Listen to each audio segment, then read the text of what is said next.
Hello, in this video I want to show you how to install and join Google Classroom on the Samsung Galaxy A23.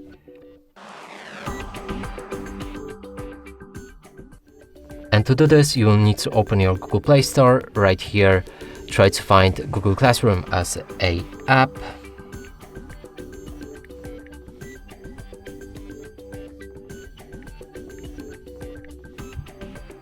Select it and download it.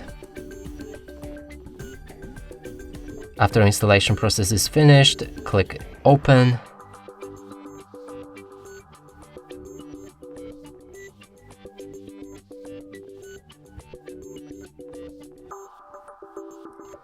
Click on Get Started. You choose an account for this specific classroom, and I'm going with this one. Now press on this plus button, join the class. Enter the class code in this pool right here, and after doing so, click on the join, and you should be set with your class. And that's it for this video. Hope you like it. Please consider subscribing to our channel, leave a like and a comment below.